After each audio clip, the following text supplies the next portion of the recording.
Let's go to Chris Reason, I think, who's out and about in the streets of London. Chris, you've been obviously just monitoring the crowds. You've been here for some days now. What are you seeing from your location?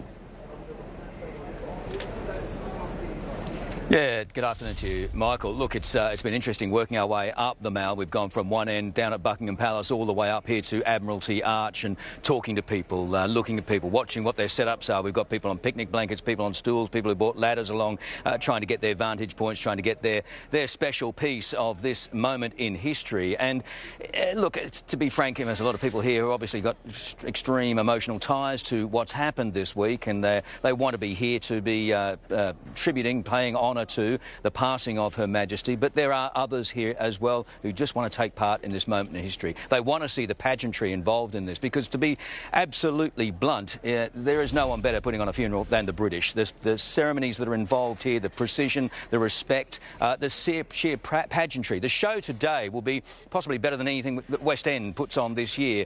It will be moving, it will be powerful, and it will be extremely spectacular and visual. People are coming in from all over the country. They've descended on this city for days now. Every hotel is booked. No, I know you found out, and we found out as well. So hard to get hotel rooms in this place now. Locals from around the country basically swamping hotel accommodation because they want to be here for this. I spoke to one lady. It's her birthday today. She said she's putting aside the celebration. She wants to spend the day commemorating instead. Two others that have been here since 5 o'clock this morning. They brought their own stools with them. They're going to stand on those stools when the moment happens. Why? They wanted to be here. They were here last night as well at Marble Arch watching the cortege come down the road when it came in from RAF Northolt.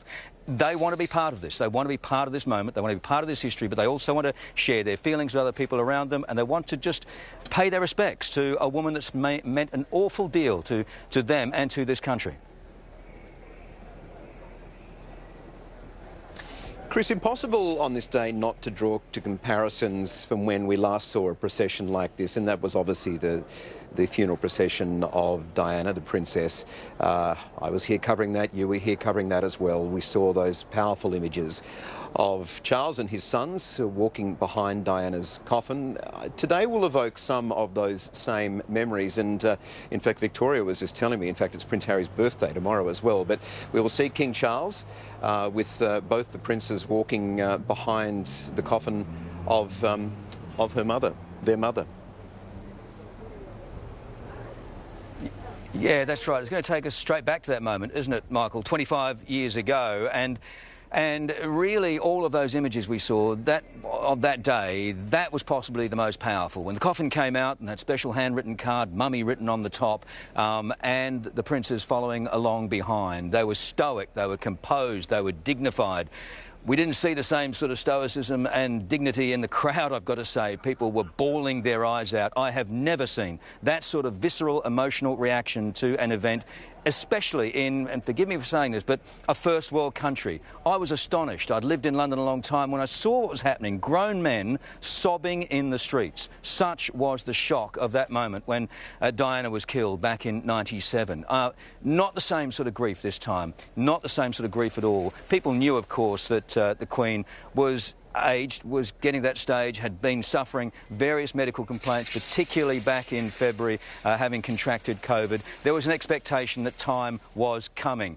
Still shock, still difficult to deal with, but nowhere near the sort of electrical sense of absolute tragedy and catastrophe that hit this country back 25 years ago. Very different service, of course, we planned on Monday.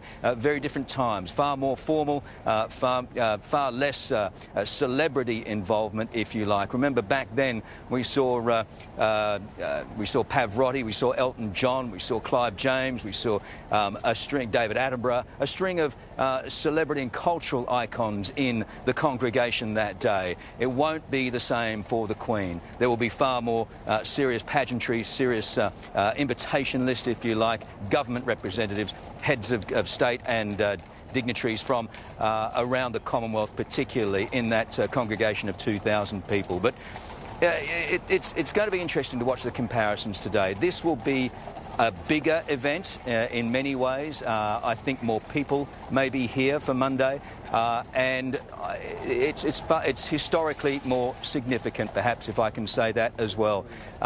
It's going to be interesting to watch the two, but the comparisons will obviously happen. Yeah.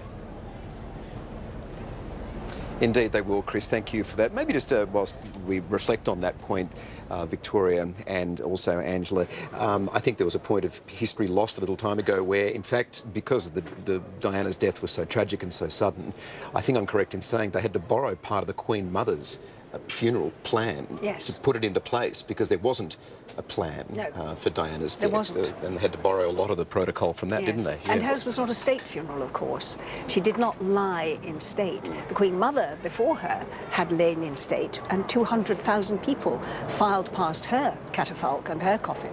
But Diana's was not a state funeral. It was a public funeral. It was a royal funeral, but not a state funeral. It was, they had to wait, so Princess Diana's brother was in South Africa at the time, so they had to wait for direction from him on whether he wanted a private family funeral or whether he wanted the royal family to organise it. And contrary to what has been reported over many, many years, the royal family did not deny Diana. Gosh, that's tricky to say, isn't it? Yeah. Deny Diana anything. They were just waiting for direction from her brother, and it was him who said, I'd like a royal funeral. That led to the, I guess if we're reflecting on probably the darker moments of the Queen's reign, and that period there where she risked losing the will of the people who were in shock, as Chris was saying. That's what it was at the time. I remember being deeply shocked when we all learned the news. Everybody was, wherever they were. But being here and that palpable sense of shock.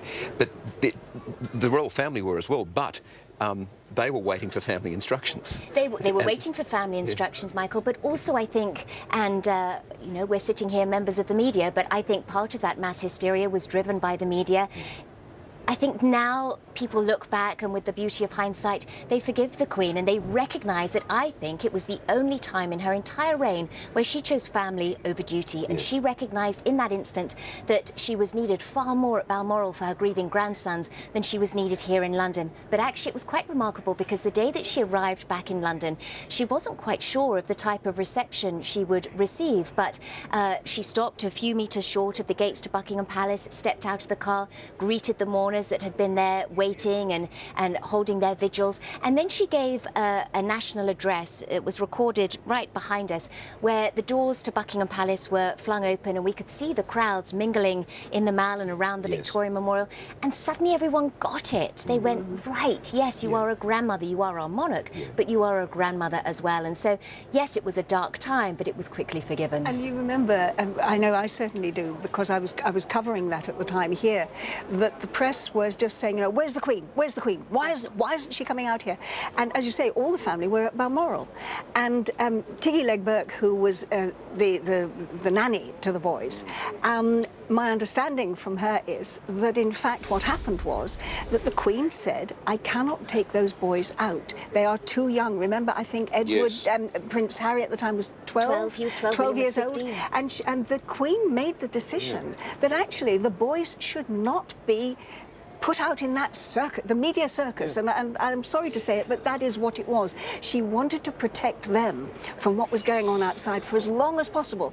And people were saying, where's the Queen? Why isn't she saying anything? Because she was a granny. She was waiting, as you say, for the decision on the funeral, and she was, the whole family were putting their arms around those two boys who had unexpectedly and tragically lost their mother. Well, on that point then, I mean, at the time what seemed to be right, the boys, the very young boys, following their mother's coffin through these exact same streets, extremely powerful and deeply emotional.